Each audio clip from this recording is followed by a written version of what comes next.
We'll take a deeper look into tonight's Eastern Conference Finals and last night's Western Conference Final that at Oklahoma City win handily over Golden State. We'll also look at some of the NBA draft news and notes.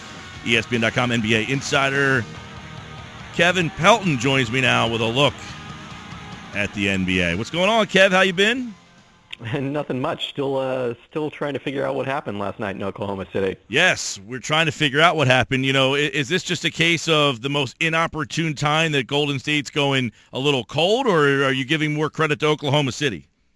I think you probably have to give more credit to Oklahoma City. Now, you know, one thing that has happened in two of the first three games of this series is Golden State has shot much worse than you would expect them to based on the location of the shots, the location of the defenders, and who's taking the shots, which is some very cool player tracking data that we now have access to at ESPN.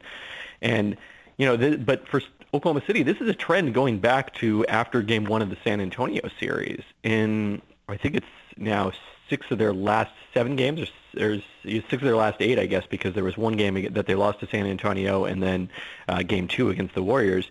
They have held a team way below what you would expect based on that, and I think at some point you have to start to assume it's a credit to, you know, their length, their quickness defensively, all of those things causing the Warriors to slump a little bit more than usual with their shooting.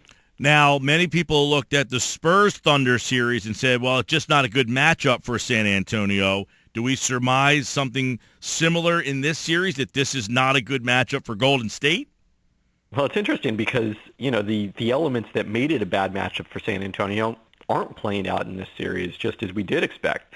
I mean, the Adams-Kanter front court that was a huge part of their success in the last round, it's not even playable at this point. Kanter barely got on the court last night, and, you know, primarily when he was not having to, you know, when the Warriors had Steph Curry on the bench, so you didn't have the danger of getting that switch in the pick and roll. So the Oklahoma City has gone to something completely different. I really thought the adjustment, they were so bad with their starting lineup with Andre Robertson not getting guarded at all, the Warriors just playing a zone basically on Kevin Durant and Russell Westbrook. I thought that they had to change that in order to win, and credit to Billy Donovan. He went the other direction, kept Andre Robertson in there, but instead went small against the Warriors, something that no team has basically been able to do successful this year. And instead, their ability to switch when they put Robertson at power forward really opened things up, and all of a sudden they did have the extra shooting that we thought that they were going to have on the floor by not having Robertson. Yeah, and Ibaka, he was on the floor a lot more than he had been in the previous series, so they kind of kept a little bit of size out there, but they were able to switch a lot more, and that created a lot of problems on the perimeter for Golden State. And, you know, now in, you know, the second game going to be in Oklahoma City here, Golden State was in this scenario twice last year. They were down to the Cavs 2-1, and they also were down to Memphis 2-1. But does this have a different feel, even though that this Warriors team, by all intents and purposes, is better? A little bit. I mean, I think it's easy for us to forget now how much trouble we thought the Warriors were in those couple of times. Like, it seemed bigger at the time than it did after, you know, they figured things out, made adjustments, and then it was like, oh, it was obvious they were going to come back the whole time. Well, no, not really. But at the same time, they weren't thumped as good by either of those teams as they were last night. I mean, that's their worst performance of the Steve Kerr era. I know that it ended up being a slightly less margin than when they lost to Portland after the All-Star break this year, but obviously not the same kind of incentive to try to come back in that one as there was last night. Yeah, Kevin Pelton's with us, ESPN.com NBA insider. You know, you see the score, 133, was it 105, the final there, and, you know, does that factor in at all for you, or is that just, hey, they had a bad game and moving on, or do you think there is something behind the fact that not only did Oklahoma City beat them, they thumped them? I mean, I think you have to take something into that. You know, it's not impossible to come back from a big blowout. We saw it just with Oklahoma City in the very last round against San Antonio in a similar scenario where, you know, the Spurs shots were all falling in Game 1. The Thunder couldn't get anything going, and a few adjustments and just kind of that regressing to the mean, you know, they turned out to be the better team over the rest of that series quite substantially. So it's not inconceivable, but, yeah, you'd be crazy to completely ignore the margin. What do you believe happens with Draymond Green, and how important of a decision is that for the league? It's probably the most scrutinized decision they've made, probably since the Suns suspensions against San Antonio in the 2007 conference finals, in another series that was considered to some extent, the real championship that year. So that's probably the last time they've had this important, this scrutinized of a decision. I think he probably will get suspended, which you can't argue with, but certainly would be disappointing because you'd like to see these two teams at their best at full strength tomorrow night. Yeah, no doubt. And I think if you asked half the people, they think he did it on purpose. The other half would probably say not. I don't know if anything's conclusive in that, but the league certainly has a very tough decision to make here. One thing is interesting, the transition baskets. They were 62 points in the paint Oklahoma City had on Sunday.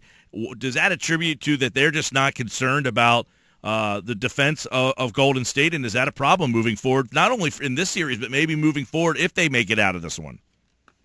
For Golden State, if they face Cleveland? Yeah. I don't know if they can run on them quite the same way. If LeBron gets out in transition and Kevin Love hits him with the outlets, maybe. But, that to me is really a discipline thing from the Warriors, where we saw them out of character, making bad gambles for offensive rebounds and taking themselves out of the play. And I think that's probably going to be more than anything else the focus for Steve Kerr between now and tip-off of Game 4 is making sure you get that airtight and force Oklahoma City to play against your set defense in the half court. Do you see any changes for Golden State? I don't think anything dramatic. I mean, we saw Anderson Varejao in the first half, and I can't imagine Steve Kerr will go back to him. I think, as we saw in the second half last night, it's pretty much strictly Bogut, the death lineup, and maybe a little dose of Festus Ezeli at center. But, there's not a ton of different cards that he can play rotation-wise, and I'm not sure what the scheme change would be at this point. There's nothing obvious to me. All right, that game is tomorrow night in the Western Conference. Tonight we have the Eastern Conference, where it still feels like, even though Toronto won, that people just are kind of ho-humming that. Is that with good reason? Yeah, I think it's understandable when you look at how comfortably Cleveland won the first two games of this series. I mean, we have seen situations where a team wins pretty easily at home, and then the series shifts to where they're on the road, and suddenly it's a totally different series. But I think at this point it's more likely still that Cleveland wins in 5 than Toronto is able to extend the series. Well, how much does now Valanciunas is possible for game number 4? How much does that change the complexity of this series? And does it make you think any more of Toronto, or do you think that's just a small check mark in their favor? Well, it certainly can't hurt to have that option, especially because they've struggled to find a backup for Bismack Biyombo when he's filled in for Valanciunas as the starter. But Biyombo was so good in Game 3, I don't know if you really want to cut his minutes even if Valanciunas is available. I think you'd probably be looking at him coming off the bench just to fill in around that. And maybe if he looks good and is moving well, then you can extend his minutes coming off the bench. One question, we kind of talked about in the last hour, Kevin, is you look at Toronto. Here's a team that had 56 wins, and no one's really given them much of a chance here. Where do they go from here if they do get eliminated? What is the next step for a team like that? I think that is, here obviously in the Philly area, we're looking at what the Sixers are doing, and they've been criticized a lot for it. But I think you at least feel like there's somewhere to go for them. I think Toronto's hit the ceiling. Is this it for, where do they go? This does seem like the best chance for them, especially with Kyle Lowry's age. We've seen in this postseason, they're just a completely different team when Kyle Lowry is playing at that top 10 player level like he did during the regular season. So when he's played like that in the playoffs, they've generally won, and when he's not played like that, they've looked completely outmatched against some of the better teams in the Eastern Conference. So he's really key to this. I think they'll re-sign DeMar DeRozan at this point. I'd be surprised if he left or if they weren't interested in re-signing him. But, I think he maybe could be a trade chip down the line. And then the wild card in this is they do have, the 9th pick in this year's draft, the lottery ticket, basically, that's the result of the Andrea Bargnani trade a couple years ago. And, it's unlikely they're going to get anyone who comes in and really helps them a lot right away. But, I think you do add, an interesting young prospect to the young guys they have on their bench. They've got some interesting young talent with DeLon Wright, Bruno Caboclo, Bebe Nogueira, guys like that, I think eventually can help transition them to another era so that they're not completely tapped out once this group does reach its peak. Talk with Kevin Pelton here. The Cavs in Raptors tonight right here on 97.3 ESPN. Raptors held Cavs to 40% shooting in the paint in Game 3. It was a layup line in the two games previous, so that was a big change in the game in Game 3. We'll see. And you wonder how much just playing in Toronto, that the Toronto's energy level seemed a little bit different, even though it was another ugly win for the Raptors. That seems to be the way that they need to win games, is just make these games as ugly as possible. Yeah, certainly, unless their offense really starts clicking like it did in Game 7 against Miami. That was the only time they really looked like the regular season Raptors. But I liked the change. The first two games, I think they were spooked by all the three-pointers the Cavs made in the first two rounds, and they went to great extremes to try to defend the three-point line and ended up conceding the rim, those inside attempts as a result. As an underdog, your best bet is trying to take those away and make the Cavs beat you from the perimeter. Odds are they are, because they're such a good shooting team, but if they have an off night like they did on Saturday, you've got a chance, or at least in the second half, then you've got a chance to beat them. Kevin, this league, a lot of times you need two or maybe even three players. Which twosome is the best of the four remaining teams? That's interesting. I think I would have to go with Oklahoma City. With all due respect to Golden State, as good as Steph Curry is the best player in the league, and Draymond Green, deserves to be considered top 5, potentially, certainly top 10. But still, Westbrook and Durant, two top 5 guys like that. I think that's one of the better duos we've seen in NBA history. All right. So with that being said, of the four teams, who is now your favorite? I think I would say Cleveland is the most likely to win the championship at this point, just because we know they're almost certainly going to be there, and I think OKC Golden State is close to a toss-up, probably slightly favors the Thunder at this point, but, still too early to rule the Warriors out, especially before we know about Draymond Green's status. All right, Kevin Pelton's with us. We'll get some takes on the NBA draft as well, and we know the Sixers have the number 1 pick in the draft. Now, they're planning on working out guys like Jaylen Brown, Chris Dunn, Jamal Murray. I don't know what that would signify. I can't imagine they're thinking anything other than Simmons or Ingram at this point. But which way would you be leaning if you were Philadelphia? Well, quickly on that, I think it makes a lot of sense. It's nice that they can bring those guys in because they have the number 1 pick, because then, you have the chance to evaluate them in case you trade back into somewhere else in the lottery with one of the young guys on your roster or something like that. So that's a bonus, because usually those guys won't work out for teams that don't have picks in that range. With Simmons or Ingram, to me it's Simmons. I think that they are in different tiers as prospects. I think Simmons has much more upside than Ingram. Ingram certainly fits into almost any system you can want, and in terms of who's going to help the Philadelphia 76ers next season with their strengths and weaknesses, it might very well be Ingram, because he comes in and fills a need for a 3-and-D type guy. But I don't think he has as much ability to create his own offense as Simmons does, and the potential to be as well-rounded a contributor, which I think gives Simmons a chance to be a very special player in this league. Where do you see him as an NBA player in terms of position on the floor? What do you think maximizes his talents?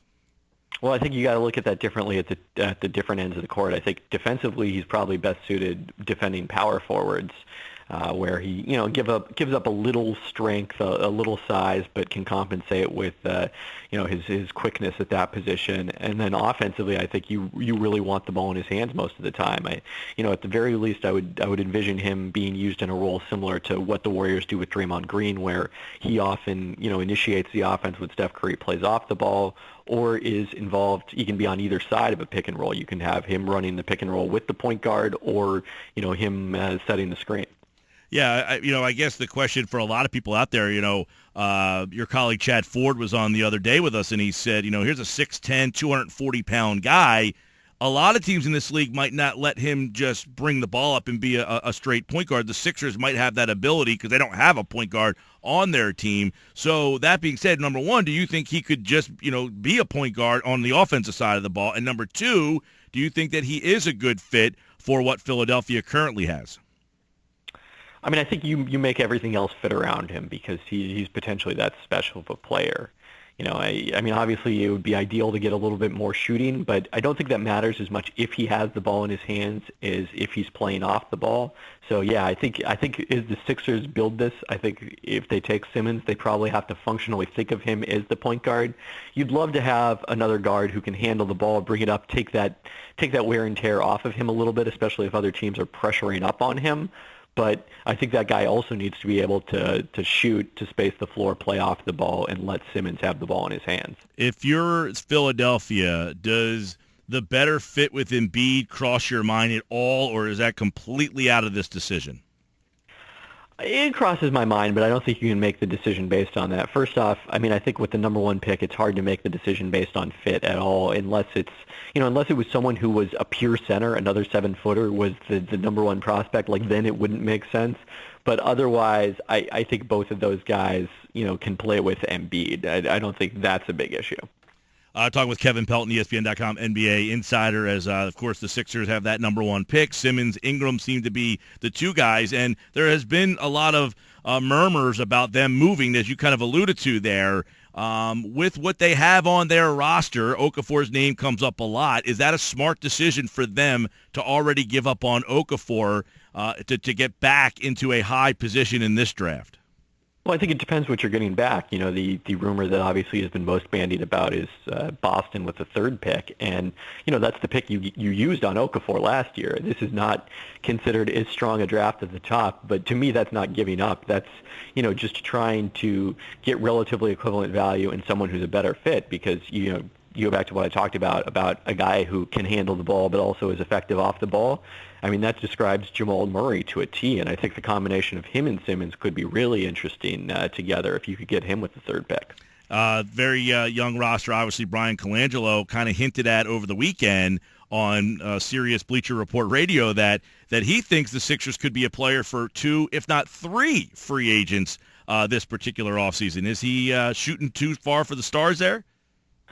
If you're talking about the top-tier free agents, I'd be surprised if they're able to get into that mix at this point. But, I think they do have the opportunity to add a little bit more experience through free agency. Obviously, they've got ample cap room to do it, and now is probably the time if you're going to start accelerating, the trajectory upwards. So with what they have, do you think they are an attractive team to free agents?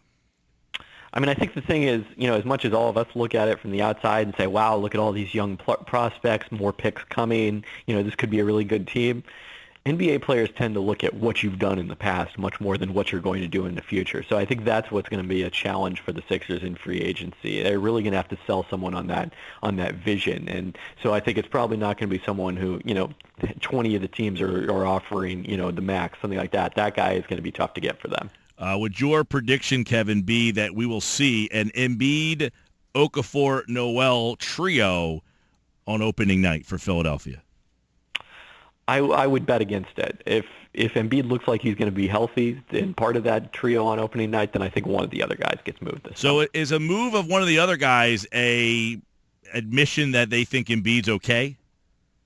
Not necessarily, because of the fact that, I think you could be okay with just one of those guys at center, and obviously the two of them struggled so much to play alongside each other last season. But, it's certainly a lot easier, that move to make, if you know that you've got Embiid is a reasonable possibility, someone you can count on going forward. He's at K. Pelton on Twitter. Kevin Pelton, ESPN.com, NBA insider, as the NBA playoffs continue tonight here on 97.3. We are exactly 1 month away from the NBA draft. June 23rd, the Sixers pick first. Thank you, Kevin. All right. Thanks for having me.